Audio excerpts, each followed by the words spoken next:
सन्माननीय व्यासपीठ व कुकुडवाड जिल्हा परिषद गटातील सर्व जीवभावाच्या सहकार्यांचं मी मनापासून स्वागत करतो।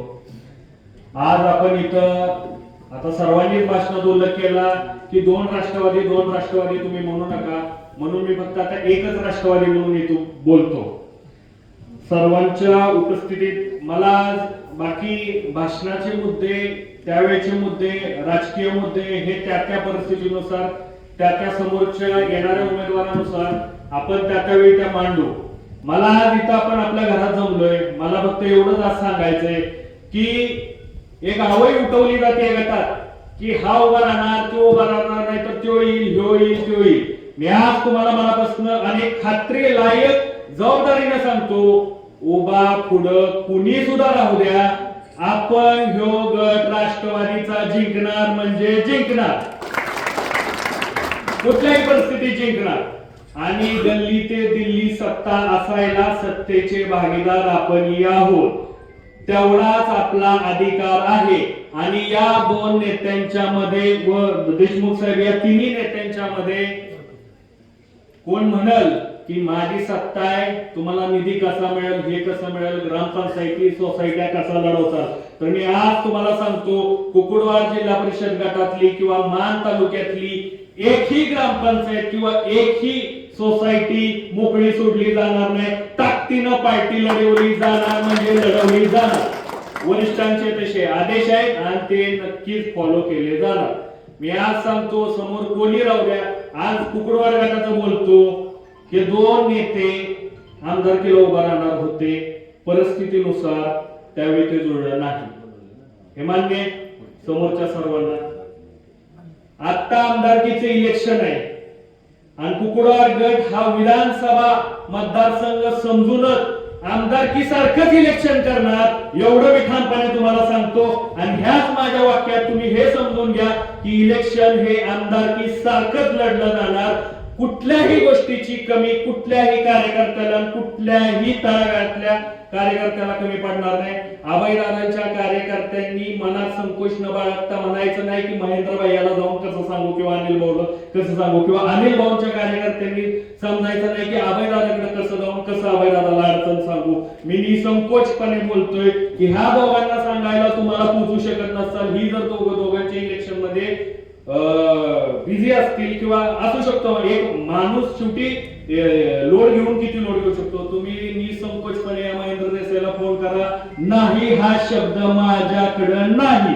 त्यामुळे जी ताकद लागेल ती ताकद 100% लावली जाणार, तिथं कुठंही कमी पडणार नाही। साम दाम दंड भेद हे विषय तुम्ही खोडून काढा, जो पुढचा जसा येईल तशी निवडणूक करू, तुम्ही काळजी करू नका। फक्त प्रत्येकानं आपला बूथ, आपलं गाव, आपला वॉर्ड, आपला पंचायत समिती गट आणि आपला गट हा आपल्याच विचाराचा येणार। कारण कार्यकर्त्यांना सुद्धा मी सांगतो, सहकार्यांना सांगतो, हे इलेक्शन फक्त जिल्हा परिषद गट किंवा पंचायत समितीचं नाही, हे तुमच्या गावच्या सोसायटीचं, गावच्या ग्रामपंचायतीचं इलेक्शन आहे। त्यामुळे फाटी ही उभीच पडणार आणि फाटी राष्ट्रवादी विरुद्ध भाजप होणार, दोन राष्ट्रवादी किंवा दादा भाऊ वेगळं होणार नाही, दोन्ही आता एकच आहेत। आणि ही काय उभा राहिलं म्हणून ह्यांचं काय चालणार आहे अशातली भाग नाही, राजकारणावर इथं कोणाचं पोट भरत नाही। पण जी समोर बसलाय, मी प्रामाणिकपणे सांगतो, आज प्रत्येक कार्यकर्त्याला गावगावच्या पार्टीकडनं विरोधातला त्रास होतोय। आज एक नेता इकडनं इकडे गेला म्हणून मागचा कार्यकर्ता हलत नाही, कारण शेवटी तो रोज बांधाव बांधतोय। त्यामुळं आपल्याला एक मार्ग पकडून, एक रस्ता पकडून शेवटी खालच्याला पण न्याय मिळाला पाहिजे, शेवटी खालचा पण कार्यकर्ता जगला पाहिजे। खालची जगली तर सगळी वरची जगणार आहे, एवढं सांगतो। कारण कुठल्याही पार्टीचा बेस हा तो खालचा तळागाळातला कार्यकर्ता असतो, बरोबर आहे विक्रम सर? त्यामुळं फाट्या इथं 4 नसणार आहेत, फाटी एकच असणार आहे, आल्या आणि पळ्या। त्यामुळे मी एक सांगतो, ही फाटी, हे मैदान कुठल्याही परिस्थितीत आणि कुठल्याही किमतीत आपण मारणार आहेच।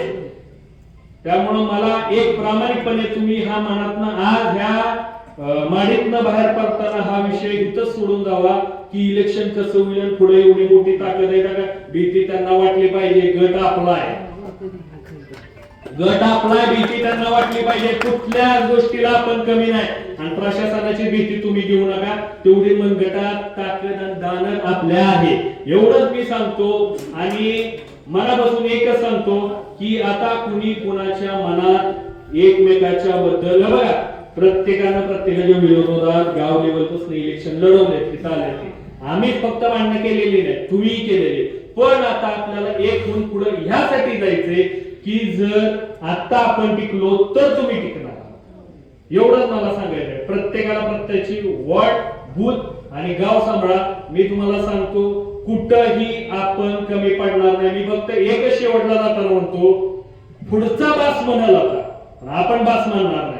पुढचा बास म्हणसपर्यंत आपण थांबणार नाही एवढंच मी सांगतो. त्यातच सगळं आलं. कुकुडवाड गट म्हणजे आता मिनी विधानसभा आणि ही विधानसभा ही विधानसभेसारखीच लढली जाणार एवढंच बोलतो. जय हिंद जय महाराष्ट्र.